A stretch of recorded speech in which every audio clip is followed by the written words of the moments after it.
I'm going back to yoga today and I'm pretty excited about it actually. Bikram yoga was something that was a big part of my life from my mid 20s until really all the way until a cancer diagnosis when I was 43. I used to do it almost every day. It's just a really big part of my life. It was my favorite form of exercise. I love sweating. I loved feeling like I was oxygenating 100% of my body. There's simple things like where you're doing this. The very first thing is the breathing exercise. And, it's like you're just really like it's a breathing exercise, but you're also getting this really incredible stretch in your fingers. And then I started doing hot Pilates, which I became like kind of obsessed about when that first became available to me. And I was doing that a lot. And I probably did some days I would even do 3 classes a day, which I know is like totally crazy. I was such a lover of Bikram yoga, hot yoga, and hot Pilates. And then I got the cancer diagnosis and I started going through all the different health challenges that I did. And I just realized I'm about to hit 4 years. So October 22nd will be 4 years for me since diagnosis. So that feels like something worth celebrating. But yesterday I went to a new doctor where I live. She's a medical doctor, but she kind of deviated from the traditional path and she does a more holistic stuff, but she's also, trained as a medical doctor. So she knows about regular conventional and then alternative. And she spent 2 hours with me, which was great on my first consult with her. And I think the biggest thing that left me kind of like with my jaw dropped was she said one of the biggest components of ITP, my low platelet problem, is a heavy load of toxins. Like toxicity is the biggest problem. And I'm like, wow. She asked me if I'd ever done any detoxing. And I'm like, well, I drink apple cider vinegar in my water. And so I put lemon in my water.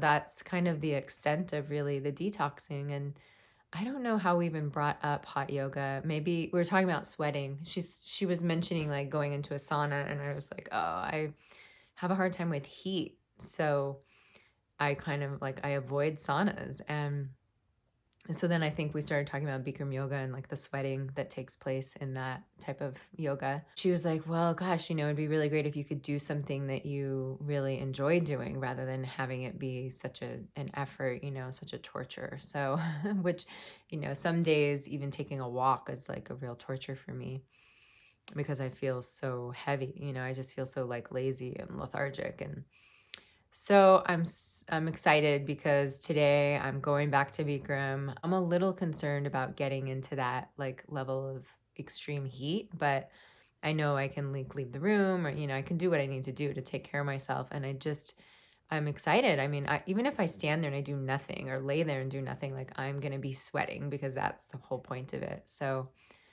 that wasn't the only good thing that came out of my meeting with her. I'm doing certain tests. I don't even know. There's like 2 different urine tests. One of them that will test for different heavy metals. And then there's another one that like gets really specific on the type of toxins, like beyond heavy metals. And I'm not sure even like what that's looking at. And then I'm also doing a hair test. It's also going to give some indication about, I think that's a mineral test to see what I'm lacking or maybe what there's an excess of, if there's such a thing. I had her look at all my supplements and she gave me her input.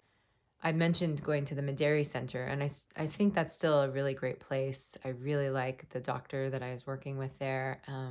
But I looked back and I'm like, okay, so she had me do some tests like vitamin D and a few other things. And I looked back and saw that I did that last December. It's almost been a year since I started up with them trying to take care of this platelet problem. And she hasn't changed it since then. And what Dr. Hosbein, who's the doctor that I'm seeing here locally now, she said like she hasn't changed your protocol in that time. You like there's been no adjustment. And I said no. And she said, that's so, I get curious about that. That doesn't really make sense to me. And there's been no change with my platelets as well. And that was pretty much like the primary reason I wanted to go to Maderi was I had read this article about ITP, this like long 15-page, really like, medical journal article about ITP and the benefits of using Chinese medicine and some people who had cured their ITP through that. And I shared that with her and she basically said like pretty much whatever formulas they're saying are in your formula. So anyway, I feel like when I first got diagnosed with cancer, I tried to do an alternative approach for 6 months. And that was kind of like my limit, was how long am I willing to do this alternative thing? Like not indefinitely. I was pretty sure I wasn't just going to do that until I died. So I did it for 6 months, and from the start of it to the end of it, the tumor hadn't changed really. It changed shape, but it didn't change size, if that makes any sense. So I shifted gears 6 months in, and I feel the same way about going to the Mederi Center, because as anybody who does any kind of natural healing knows, it's not covered by insurance. It's crazy expensive, and I think it's expensive for some people. I guess it's not. It's a lot of money and time and energy to be putting towards something. So really happy that now I'm going to Dr. Hosebein. I really wanted somebody to see me face to face. The hypnotherapist that I've been seeing for some months now, he said he never does hypnotherapy on Zoom except for me. So I feel grateful that he's doing that. He wanted to help me, and I'm really happy about that. But he said, there's just like a lot that gets transpired in person. There's so much you can see about a person and feel about a person and know about a person when they're right in front of your face versus on a video or on a phone call. So I felt pretty intuitively and strongly that I wanted to see someone in person. So I'm really hopeful. And it's something I haven't done. So we'll see how it goes. Another thing that's been really hard for me in this process was a year ago, I had my ovaries removed. And number one, it just totally kills your sex drive. Like I have zero sex drive. And in a way, like there's part of me that's grateful for that, because it takes out the variable of needing to be like run by that. Like I need a boyfriend, I need this, I need, I want to do other things with my life besides like chasing after passion. And not that there's not a place for that, but it was shocking, it was really shocking to go from like having a sex drive to not having a sex drive. And I think what they told me was something like, yeah, it affects some people's sex drive, a little bit or something like that. It wasn't like, I wish I would have known it was going to be so extreme. But the other thing that I think the thing that's been a bit harder, I mean, they say it ages you, and my God, I've just been so aged through the process that I've gone through chemo and radiation and antibiotics and anesthesia. I mean, it's just like, it's been one toxin after another in my body, which is another thing that it's like, I can't believe nobody thought of that, or I didn't think of that. It took this doctor last night to say, like, you've been poisoning yourself for years, essentially, or at least, an 18-month period or so. Of course, there's going to be a ton of toxins in your body, and of course, you need to detox. And if you're not doing some like profuse sweating, that's one of the best ways to detox. Like this gallbladder and spleen, I don't know, the gallbladder and liver, I think are, really good at like doing our body does detox to some degree, but not at the level. I need to meet the level of toxins I put in my body with that level of detox, which is, I'm nowhere near that. So I just can't believe I hadn't thought of that, and no one else thought of that. And it's just been like 2 years of me dealing with the platelet thing, more than 2 years, 2.5 years, so I'm like so hopeful that things are going to turn around for me. One of the things that's been really hard for me is having gained 10 pounds. I could see it in my face, actually. I just poked myself in the eye. But I more see it like just in my legs and just everywhere else. And it's hard for me. I mean, 10 pounds is like, some people are dealing with something, like a lot harder than that. I don't need to be so cranky about 10 pounds, but like, when you go through something as hard as I've gone through,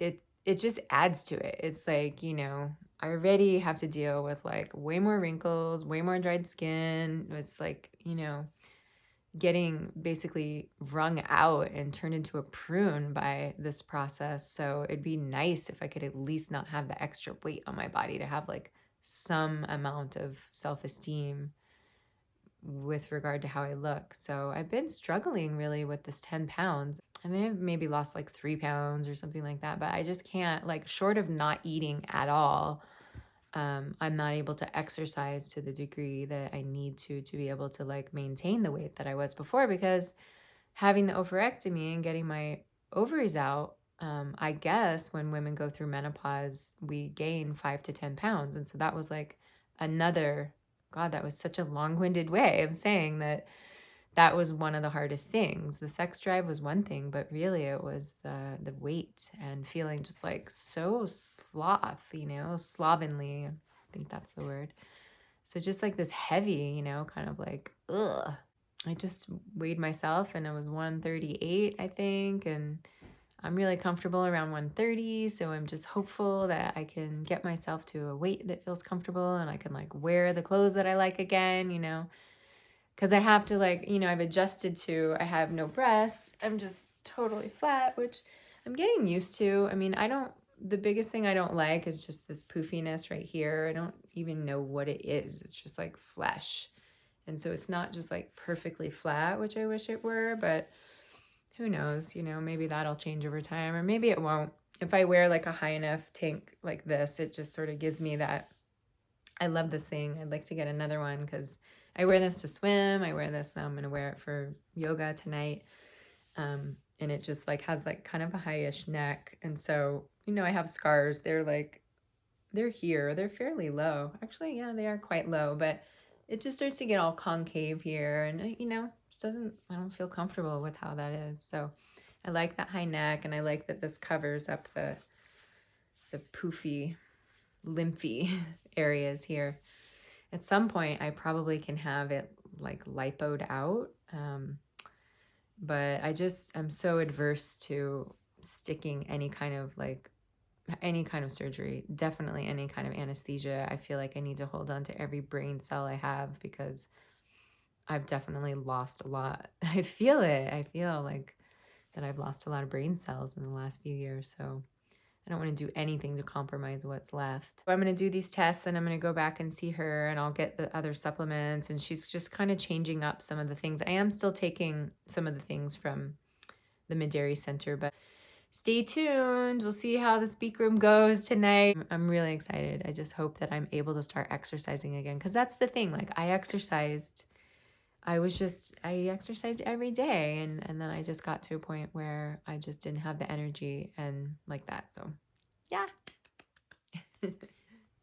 I feel like it's been so long since I've been excited about something like regarding my health, I was thinking about getting a PET CT and then I got all my paperwork together yesterday. I have a binder where I keep it in chronological date order and I just looked at like how many ultrasounds and how many CTs and MRIs and PET scans and I'm just like, oh, okay. I'm good. I'm going to work on other things that I can do and not go chasing around imaging. So it feels so good to be excited about going to yoga.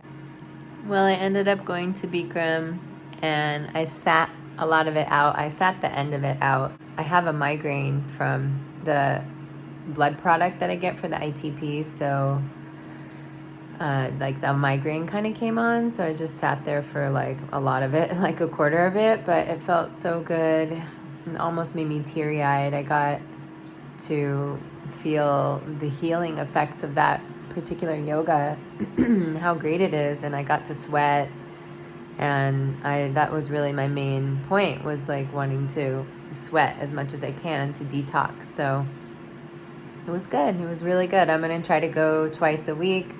I have a couple other classes, but really all I care about is sweating, and it felt great to be able to go back to this practice that has been such a love for me for so long, and also not a part of my life for so long as well. So it was good. I'm wiped now, but yeah, I'm happy about that. Thanks for watching.